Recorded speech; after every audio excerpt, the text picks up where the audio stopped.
always thought it would have been fun to be a twin. The chances of me being a twin were rather high considering the fact that my mom was one. She told me this fact when I was pretty little, along with the fact that she was adopted. But about 10 years ago, I learned a lot more about that story, and it's one that I have to share. It's the story of how my mom learned that she had a twin, all while pregnant with me. Bear with me. I'm telling this story from what my mom told me over 10 years ago on my 21st birthday. My dad had fallen asleep and Mom wanted to have one more glass of wine and some daughter time. Somehow our conversation shifted to family, and the more she talked that night, the more I was like, yep, she's definitely sharing this story with me. She tried to cut it short at one point, but as you'll see, it's not the kind of story you can just stop telling. So, for the record, my mom's name is Jeanette. My dad is Colin. Jeanette meets Colin in college, 1989. They're both attending BHSU in Spearfish. They fall in love. Jeanette becomes pregnant in the winter of 91. I wasn't planned, but optimistic Jeanette thinks that she can get through spring quarter and graduate before my pretty little face can emerge into the world and destroy her petite figure. She calls her parents living back in Douglas, Wyoming. They're elated, made a plan for her and Colin to move back in with them when they're out of college. That weekend, Colin would treat Jeanette to a dinner and a night in Rapid City to celebrate the good news. It was about 45 minutes from their apartment in Spearfish, and Jeanette was looking forward to exploring the town. At dinner, their waiter comes to the table and Colin orders a drink. He asks for Colin's ID. When Colin hands it to the man, he glances at it before handing it back. Then he turns to Jeanette. She orders a water, but he still asks for her ID. She says that she's not drinking, and then tells the waiter their good news. He doesn't say congratulations or even smile. He just says something like, yeah, still gonna need your ID. So Jeanette reluctantly digs around in her purse to get her ID out for the waiter.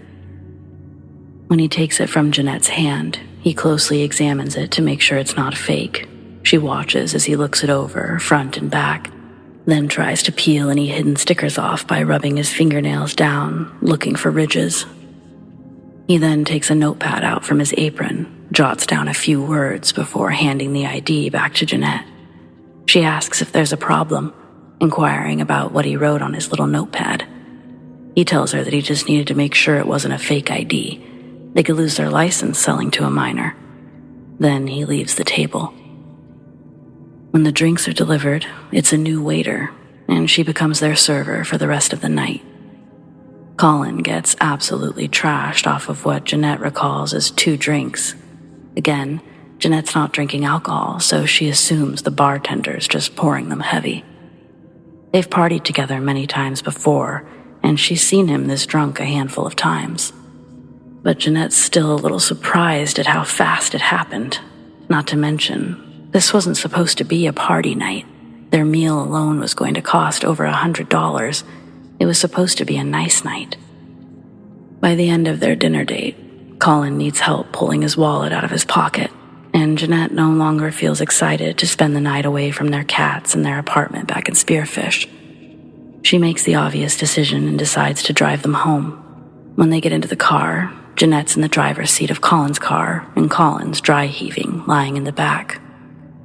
She thinks she'll take the long Sturgis road up to the freeway towards home. But a few miles down the highway road, she hears the rumble of what she thinks is a helicopter.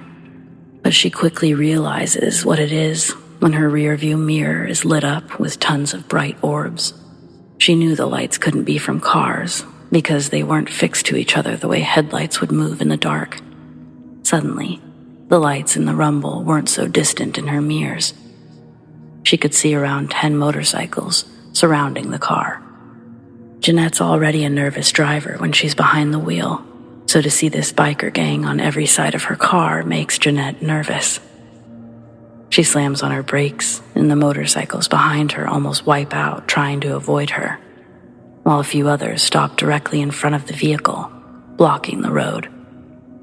She pleads for Colin to wake up.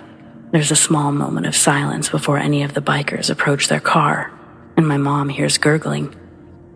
That's when she turns around in her seat and sees my dad choking on his own vomit. She grabs him and has just enough strength to pull him onto his side. When she does, the rest of what he was throwing up falls onto the floor of the back seat. Colin inhaled. Then, the window above him was smashed in. Jeanette's window was next. The roar of men shouting and more glass breaking slowly came back into focus, and Jeanette turned back around, just as one of the bikers had his arm reaching through the broken driver's side window, unlocking her door. Then it opens, and she's grabbed and pulled from the car. Jeanette's terrified, screaming and completely confused as to what's happening. A biker grabs her by her hair and throws her to the ground, calling her a dumb cunt. Jeanette's screaming, "What do you want? Please, don't kill us." The biker that threw her on the ground now stands over her with a hunting knife. He tells her to take off her top, and she begs him not to. But the man interrupts her by grabbing the fabric of her shirt and cutting it off of her body. Jeanette sobbed as she was flipped onto her stomach. She was sure the worst was about to happen. The gravel hurt her skin, and the motorcycle lights shining in her face made it hard to see how many people were there. Face down, Jeanette hears an audible hush shared amongst the bikers. The man above her tells one of the men to go get the purse. She hears the car door open and shut. They dump her purse onto the ground, and all of its contents fall around Jeanette's head. The biker picks up her ID off the ground. A moment later, he picks Jeanette up off the ground. She stands quietly, covering herself the best she can, as he looks at the ID. When he looks at her again, he asks if she's ever met a woman named Gilda, and tells her, don't fucking lie to him. Genuinely confused and relieved to not know a single Gilda, she tells the man, "I don't know who that is." "Bullshit," she hears from somewhere behind the man with her ID. The man comes into view, and Jeanette realizes it's the waiter from the restaurant, the one who also examined her ID and had taken their drink orders. The man with the ID tells the other guy to shut up, and then asks Jeanette if she's got family around here. Are her parents Donna and Alec? She immediately tells the man no, that her adoptive family is from Wyoming, to which one of the men asks, "What the fuck are you doing in Rapid City then?" Jeanette says she's currently a student at BHSU. She bends down, scrambling for her student ID, presenting it to the man, hoping this will prove her case. He grabs the ID and examines it, as he did the first one. Time is crawling, but the man is silent, passing the ID to the man behind him. Then, after several moments, he says, "You have a sister." But not in the form of a question. It's a statement. Jeanette stares at the man, confused, but before she can respond, he says, "A twin. You have a twin sister. And your sister? She's not welcome here. In fact, she should be dead." She tells the man that she doesn't know anything about a sister or a twin. She tells him again she's from Wyoming. This is her first time in Rapid City. She's crying, she's confused, and just plain scared. The man hands her the student ID, while the other guy walks back to his bike.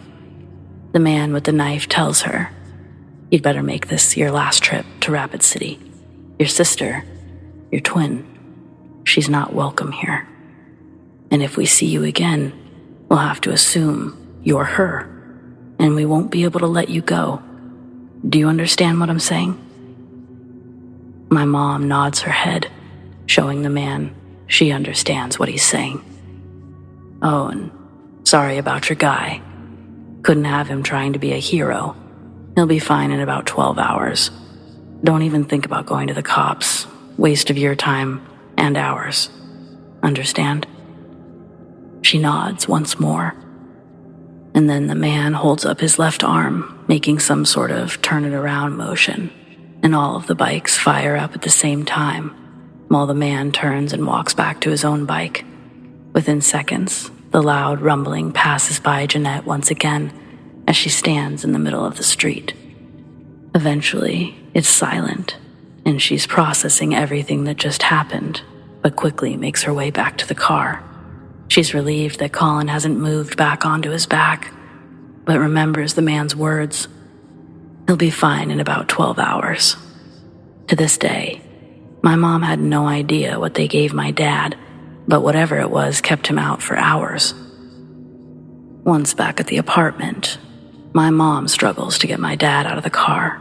Realizing she literally can't do it, she lays him back on his side, closes the door, and runs into their apartment to call her parents. So this was the night that my mom learned of Gilda and the full truth about her adoption. Grandma explains that yes, Jeanette had a twin. The girl's mother had decided to put them both up for adoption, but not together. For whatever reason, the twins were split up and adopted out to 2 different families. It wasn't an open adoption either, so all my grandparents knew was that the other girl was adopted by a family in Rapid City. They didn't know the name of the family, and they never knew what they decided to name the girl. Confused, upset, scared. These are all things my mom explained feeling after the phone call and experience. My grandparents wanted Jeanette and Colin to drive to their house as soon as possible, but Mom was too tired to make that almost 5-hour drive. So that night, my parents slept in their car. My mom explained everything to my dad the next morning. Naturally, he wanted to go to the police, but it was my mom that assured him that wasn't an option, that their only option was to forget about the whole thing and to never end up in Rapid City again. That's what they did. I asked my mom if she ever looked for her sister, but she told me no, that she was far too afraid to go digging after that whole experience, and even more afraid once I entered the world. I can't say that I blame her. It seemed obvious that her sister was entangled with a scary group of people that my mom never wanted to see again. I asked if she was mad at my grandparents for keeping this from her, and she also said no. She said that she thinks that they did the right thing, especially seeing how everything turned out. It was better this way, she told me. In case you're curious, I never went looking either, but I did finally understand why our family never made our way to Rapid City. As Grandma always says, it's not wise to go where you're not welcome.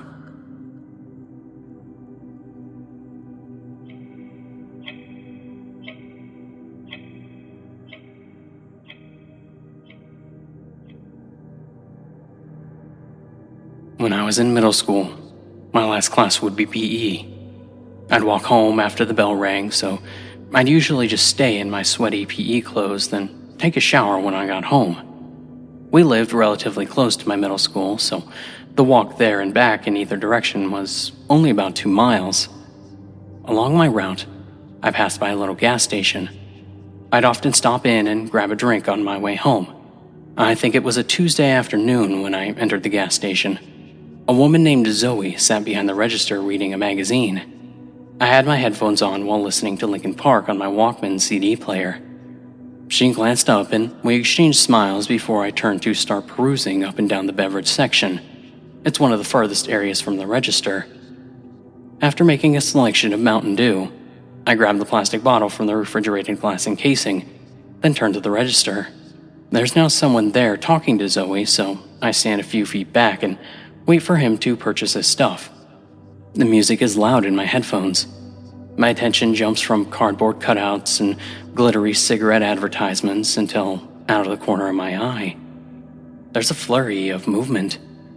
Back at the register, I see Zoe halfway across the counter, wrestling with the man for something in his hands. Then, over the music playing in my ears, I hear a loud pop, pop. The ceiling and the wall behind the counter becomes dusted, and Zoe collapses on the counter motionless in a growing pool of blood on the countertop.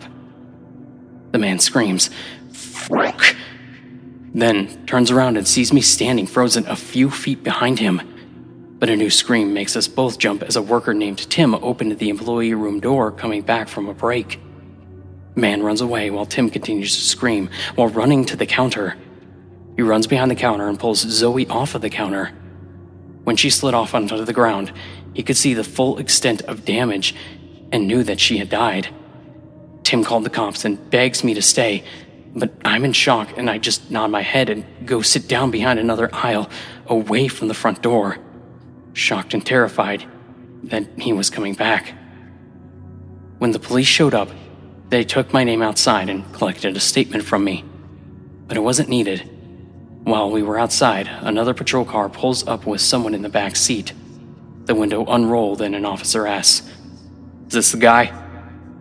I lean over and look at the barred window frame. And they'd caught him all right, and it looks like they'd had a number on him too. I said yes without a second thought, and he spits on me through the bars. Blood and saliva splatter on my chin and PE shirt. The man protests to the officer in the back seat, and he shouts this kid's lying. After denying his crime, he turns back towards me. I take another step backwards to brace for another disgusting spit stream to come my way, but what he accosted me with was promises of us meeting again at a later date. He said that when he finds me, he's not only going to kill me, he's also going to kill my pets and my family.